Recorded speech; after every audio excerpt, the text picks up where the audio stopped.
Good morning students. 8वीं कक्षा में अंतिम चैप्टर बचा है हमारा 13वां। चैप्टर का नाम है सीधा और प्रतिलोम अनुपात। यहाँ पे सीधा अनुपात, जिसको हम प्रत्यक्ष अनुपात बोलते हैं, इसमें क्या होता है A अनुपात B और समानुपात लगा के C अनुपात D, इससे इसकी जांच होती है। यानी कि प्रथम दो राशियों में जो संबंध होता है वही तीसरी और चौथी राशियों में संबंध होगा, समान होगा तो वो सीधा अनुपात होगा। जबकि प्रतिलोम अनुपात, जिसको अप्रत्यक्ष अनुपात, इसका विलोम होता है। इसमें क्या होता है A गुणा B बराबर होता है C गुणा D। प्रथम राशि गुणा द्वितीय राशि, इसके बराबर होगा तृतीय राशि गुणा चतुर्थ राशि। इसका पता कैसे लगाना है? इसमें क्या होता है एक राशि में हम बढ़ोतरी करते हैं तो दूसरी राशि में घटाव होगा, एक में वृद्धि करेंगे तो दूसरे में कमी होगी, तो वो अप्रत्यक्ष अनुपात होगा, प्रतिलोमानुपात होगा। 13.1 प्रश्नावली में हम देखते हैं, देखो सवाल को हम कैसे पहचानेंगे, ध्यान से देखें। 13.1 प्रश्नावली है हमारी। पहला सवाल, एक रेलवे स्टेशन के निकट कार पार्किंग शुल्क इस प्रकार है। 4 घंटों तक इसका शुल्क है 60 रुपये। 8 घंटों तक इसका शुल्क है 100 रुपये। 12 घंटों तक 140 रुपये। 24 घंटों तक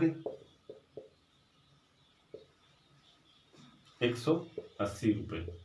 अभी यहाँ पे हमारे पास राशियां हो गई 4 और 4 8। तो यदि ये 4 राशियां होती, प्रथम दो इधर वाले, तब तो हम A अनुपात B समानुपात C अनुपात D लगा के चेक कर लेते हैं।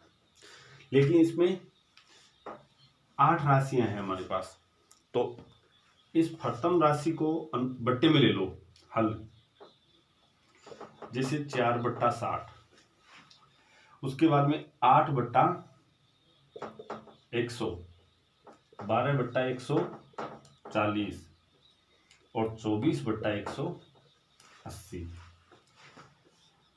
इनको कैंसिल करवाएंगे। जैसे 4/60 का कोमा लगा लेते हैं एक बार। 4/60 1/15, काट रहे हैं हम एक ही संख्या से इनको, और ये भी 4 से कट गया, 4 दूनी 8 25। ये हमारे पास 4 से ये भी कट जाएगा, 4 3 12, 4 3 12 और 4 5 20। ये भी 4 से कट जाएगा, ये 6 से भी कट रहा है, 6 3 18, 6 4 24 और 6 3 18, और 2 से और कैंसिल हो जाएगा, 2/15। अब ये राशियां हम देखते हैं तो यहाँ पे 1/15 और 2/15 बराबर नहीं है।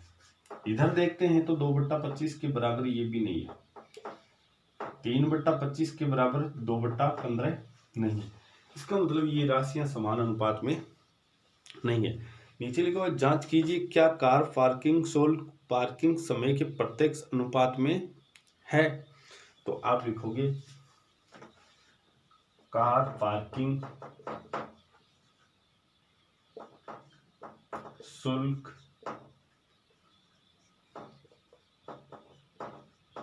प्रत्यक्ष अनुपात में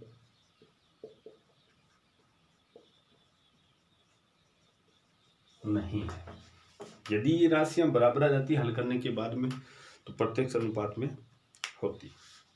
इस तरह से ये पहला सवाल अपना कंप्लीट होता है।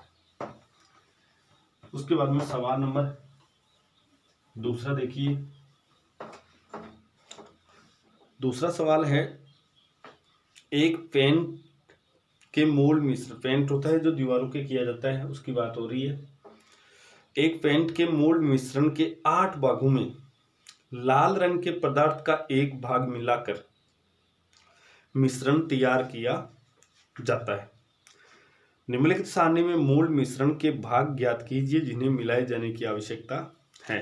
देखिए यहाँ पे दूसरा सवाल है, यहाँ पे लाल रंग के पदार्थ का भाग दिया गया है, हिस्सा, और यहाँ पे मूल मिश्रण का भाग दिया गया है और इसकी एक सारणी बनाई गई है। जैसे लाल रंग का एक भाग के लिए मूल मिश्रण 8 भाग है, लाल रंग का 4 भाग के लिए मूल मिश्रण का भाग है आपको ज्ञात करना, 7 ज्ञात करना है, 12 और 20 इनका ज्ञात करना है। यानी इस सारणी को आपको जो रिक्स्थान दिया हुआ है उसकी पूर्ति आपको करनी है, ये सारणी थी। अब आपको यहाँ पे विशेष तौर से ये ध्यान रखना है, ये प्रत्यक्ष अनुपात में दिया हुआ है। 1 के साथ 1 और 8 का जो संबंध है वो 4 और, तो इसमें आप लोग हल कर सकते हो। हल सबसे पहले 1/8 है तो 1:8 लगाइए और समानुपात, यहाँ पहले सूत्र लगा दीजिए। चूंकि राशियां समानुपात में है,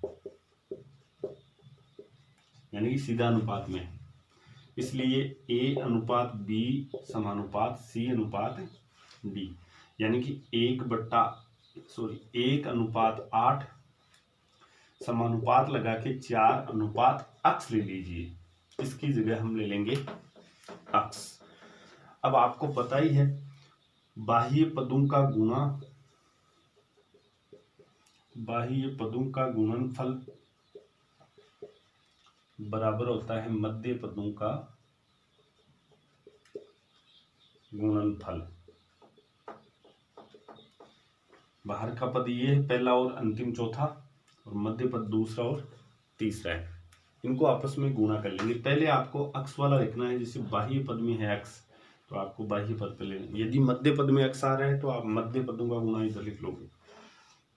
1 × x = 8 × 4 हो जाएगा। ये बाह्य पद है और ये मध्य पद, इसलिए x बराबर 32 होगा, यानी कि 32। तो आपको इस सारणी में 32 लिख देना है। इस तरह से आपको ये सारे निकालने हैं। अब इसमें आप लोग यहाँ पे विशेष तौर से देखना 4/32 भी ले सकते हो या फिर 1/8 भी ले सकते हो, जैसे तथा वही 1:8 समानुपात 7:X हो जाएगा। और वही सूत्र दोबारा लिखने की आवश्यकता नहीं है। 1 × X बराबर 8 × 7, यानी कि X बराबर आएगा 56। तो यहाँ पे आ जाएगा 56। इस तरह से आपको ये भर देना है।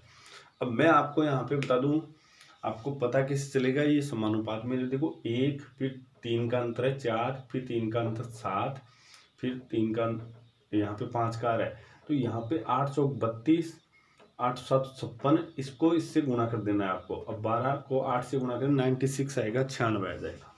इस तरह से ये चलेगा। आप इस तरह से निकालोगे तो वैलिड होगा। ये सवाल को इस तरह से हल करोगे। इस तरह से आपको ये सारणी कंप्लीट करनी है।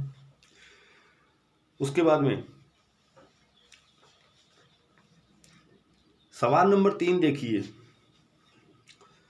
इसी से संबंधित है सवाल तीसरा, आप लोग स्वयं करेंगे। प्रश्न 2 में यदि लाल रंग के पदार्थ में एक भाग के लिए 75 ml लाल रंग की, यहाँ पे 75 आ जाएगा, 75 ml मूल मिश्रण की आवश्यकता है एक भाग के लिए, सॉरी भाग 1 होगा और 75 ml यहाँ पे मूल मिश्रण। तो मूल मिश्रण के 1800 ml में हमें कितना लाल रंग पदार्थ, ये चलो मैं बता देता हूं आपको। तीसरा इसी से संबंधित है, थोड़ा सा ध्यान रखना कैसे करोगे।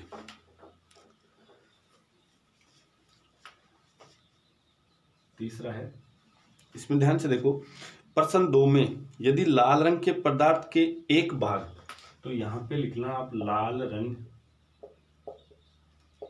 के पदार्थ का भाग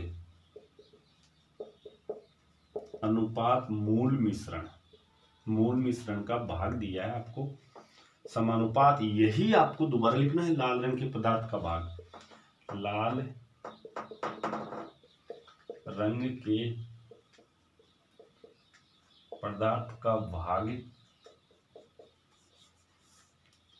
अनुपात मूल मिश्रण।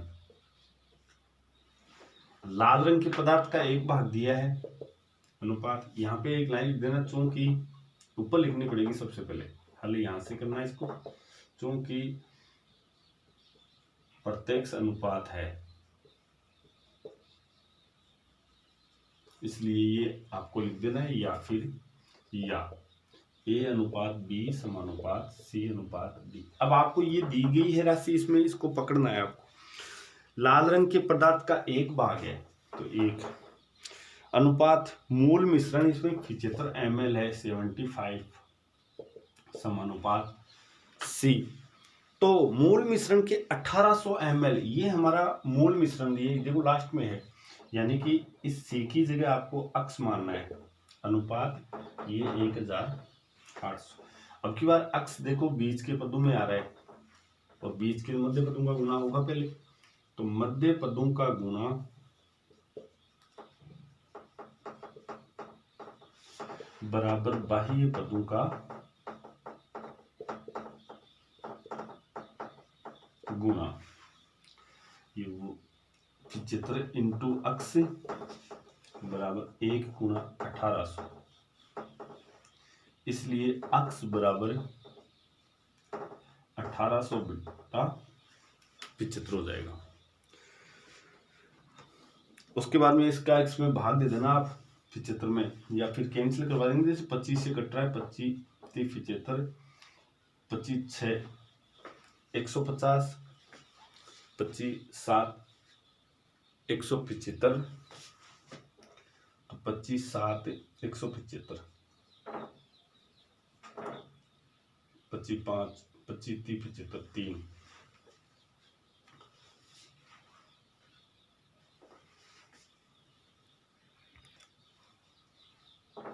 2 5 बच गए थे, 5 बार में 0 होता था तो 25 दूनी 50 होता है। हाँ ये है, और ये आ गया हमारा 24। तो यहाँ पे अब देखो लाल रंग के पदार्थ का एक भाग था, मूल मिश्रण इसमें 75 ml था, लाल रंग के पदार्थ का भाग हमसे पूछा गया था, मूल मिश्रण 1800 ml। तो 1800 ml के लिए कितना भाग होगा वो हमारा ये आएगा, इसलिए अंत में एक लाइन लिख देना है आपको, इसलिए 1800 ml मूल मिश्रण में लाल रंग का 24वां भाग लगेगा, ये लाइन आपको लिख देनी है। इस तरह से ये हल होगा। उसके बाद अगला देखिए, सवाल नंबर 4 देखिए, 4 ऐसे है, आप लोग स्वयं करेंगे। 5वां देखिए,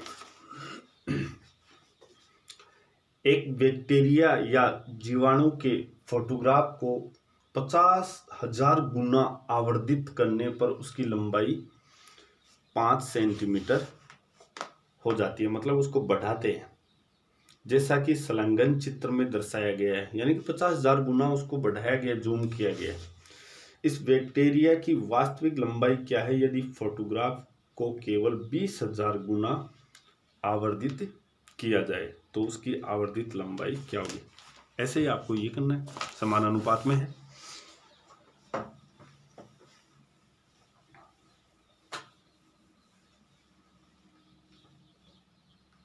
सवाल नंबर 5वां देखिए,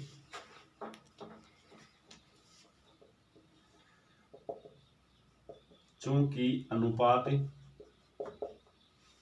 समानुपात में है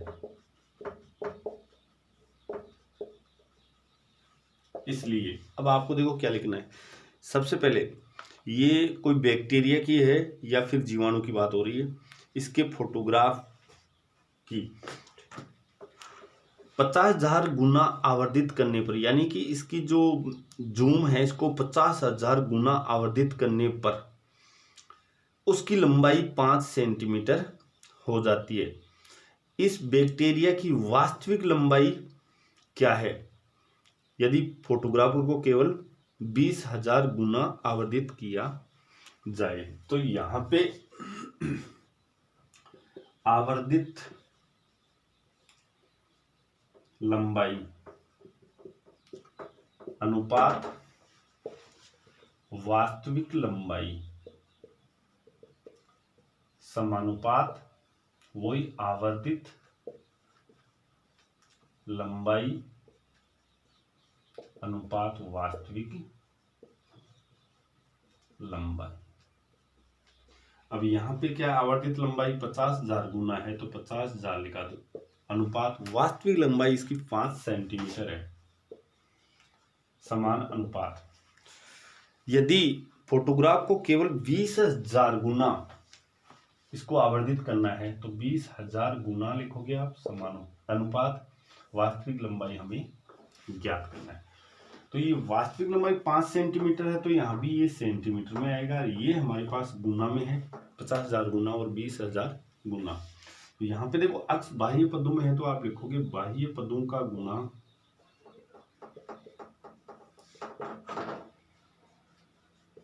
बराबर मध्य पदों का गुना। बाह्य पद हमारे पास 50,000 गुना अक्स है बराबर मध्य पद हमारे पास 20,000 गुना 5 है, इसलिए अक्स बराबर, ये अक्स यहीं पे रखेंगे तो 50,000 उधर भाग में चला जाएगा। तो 20,000 गुना 5 बट्टा 50,000, देखिए 4 शून्य से 4 शून्य, 5 से 5, यानी अक्स बराबर 2, अक्स की वैल्यू 2 आई है और अक्स यहाँ पे हमने वास्तविक लंबाई, इसलिए बैक्टीरिया को 20,000 गुना आवर्धित करने पर फोटोग्राफ में 2 सेंटीमीटर वास्तविक लंबाई होगी। इस तरह से आपको ये जवाब देना।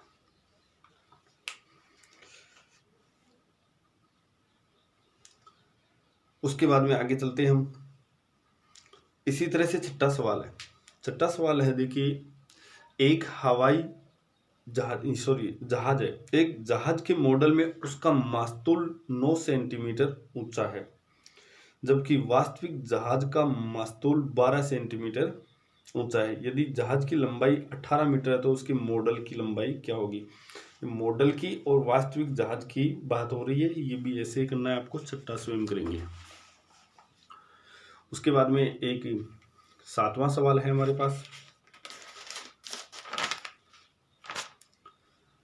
मान लीजिए 2 kg चीनी में 9 गुना 10 की पावर 6, 10 की घात 6 क्रिस्टल है। निम्नलिखित चीनी में कितने चीनी के क्रिस्टल होंगे, ये हम कल देखेंगे। Thank you.